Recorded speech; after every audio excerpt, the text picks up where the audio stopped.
Good morning, my name is Georgia Champion, and I'm here today as a recent graduate from QUT to propose to you the P&F, a health and physical education curriculum innovation. As you would all be aware, the growth and status of female sport in today's society has rapidly grown with our ever-changing demographic. But with this current evolution, we are offering more professional pathways and role models, which has led to a significant rise in girls' participation in organised sports. However, with the increase of professional pathways to the highest level, athletes face many challenges, mostly including serious injuries. Women are different to men in many ways: body shape, length of bone, strength of muscle, you name it. Yet we are pushing and encouraging girls and women into the same sports only once played by men, with much less experience, training and preparation. So what can we do about it?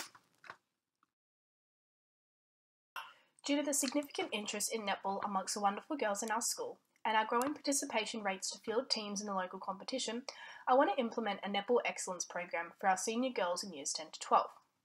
So while this program will develop and expedite students' ability to perform the sport, its main focus and its difference to any other similar program is to act as a holistic injury prevention program for long-term athletic development.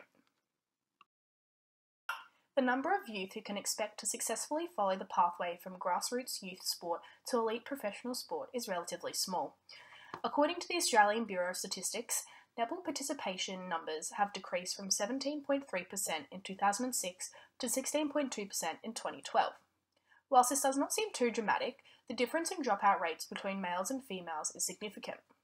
There is also plenty of evidence to suggest that girls begin withdrawing from organised sport from the onset of adolescence, as this is shown in data that participation rates drop from 59% in 9 to 11-year-olds to 52.9% among 12 to 14-year-olds. In comparison, there is a greater number of youth who opt out to play sport only at a recreational level, or as current data would suggest, do not participate in organised sports at all and fail to meet daily recommended activity guidelines recommended by leading health authorities. There are many benefits and advantages for specialisation in sports, such as enhanced skill development, but it is also important to consider the risks of overuse causing injury and burnout. Exposure for girls in sport is increasing through not only pure participation, but also an increasing level and intensity that girls are expected to play at. Consequently, reducing the risk of injury and the impact this can have on a student's physical function and future life is extremely important to reduce the possibility of girls dropping out due to the consequences of their injuries. Over the last 20 years, the profession of sports rehabilitation has undergone a trend away from traditional, isolated assessment and strengthening towards an integrated, functional, movement-based approach, incorporating the principles of proprioceptive neuromuscular facilitation, muscle synergy, and motor learning. But we don't want to focus on the rehab. It's the prehabilitation that is our main goal: prevent the injuries from happening in the first place. According to Patterson 2017, females are more at risk of certain types of injury, and as such has suggested that the difference in this is the increased dynamic valgus seen in females when landing from hops and jumps. And you say, what is this? Dynamic valgus alignment has been described as a bodily function in which the knee collapses medially from excessive internal or external rotation. This means females are 2 to 3 times more at risk of injuries such as the ACL rupture. In doing so, we need to do everything we can to prevent this from occurring. Thus, through initiating a netball program which adopts long-term athletic development as the focus area and fulfilling compulsory functional movement screenings at the beginning of the program, expert coaches and exercise physiologists, who I hope to employ as part of this program, will be able to evaluate individuals' movements in a dynamic and functional capacity. Through completing the screen, the goal will be to individualise a strength and conditioning program that is based on each student's weak link or functional limitation. We can do so by assessing multiple domains of movement, function and competency to identify risk factors for injury such as poor flexibility, strength, range of motion and balance. The long-term athletic development program has highlighted the importance of considering individual variations in biological maturation instead of chronological age, as factors such as variations of timing, tempo and magnitude of maturation emphasises the need for individualisation of training for all students. This also reiterates that there is no defined disadvantage for females to enter high-impact sports such as netball after adolescence.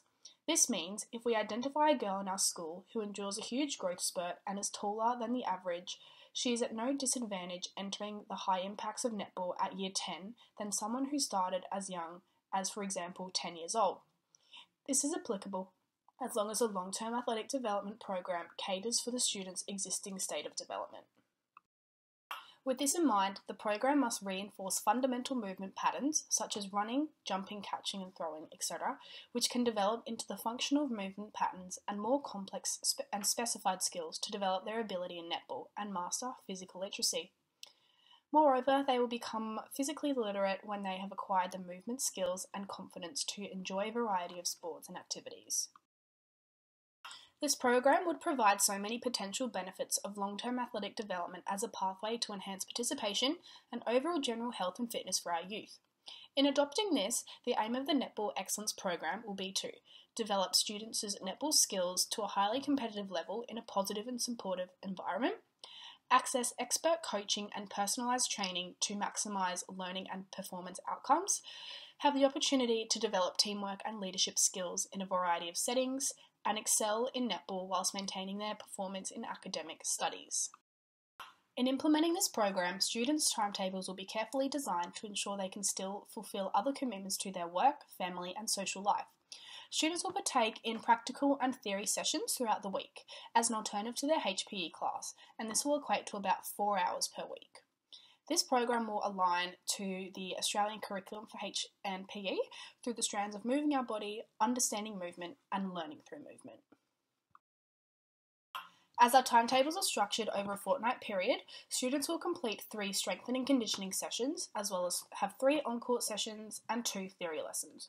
It is my aim to employ a permanent specialised strength and conditioning coach, such as an exercise physiologist, to supervise the strength and conditioning sessions throughout the week. Additionally, it is up for debate as to whether the school will employ a specialised netball coach or whether we will train our current HPE teachers to attain their advanced netball coaching accreditation. There will be costs associated with this obviously, but I am willing to apply for community grants and also get this approved for the sport budget for 2020. Whilst this program will take a lot of organisation behind the scenes to set up, and for coaches and coordinators to set up application forms and selection days, etc., this program will offer so many benefits to our students.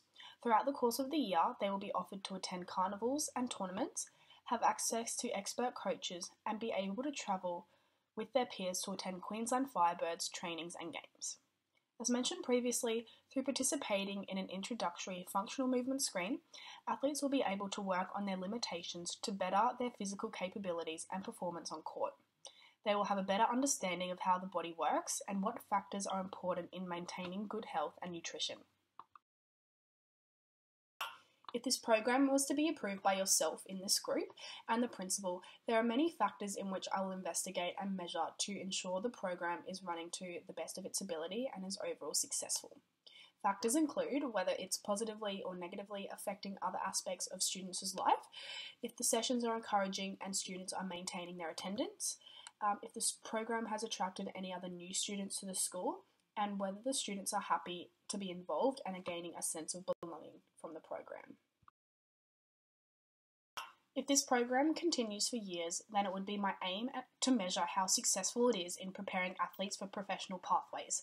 Have the students in the program advanced and are/have represented Queensland, or are they in any developmental squads for the Suncorp Super Netball? So in summary, we don't want our girls dropping out of sport, whether it's due to injury or disinterest. This Netball Excellence program will change the face of sport in our school. The functional movement screening tool will offer an approach to injury prevention and performance predictability.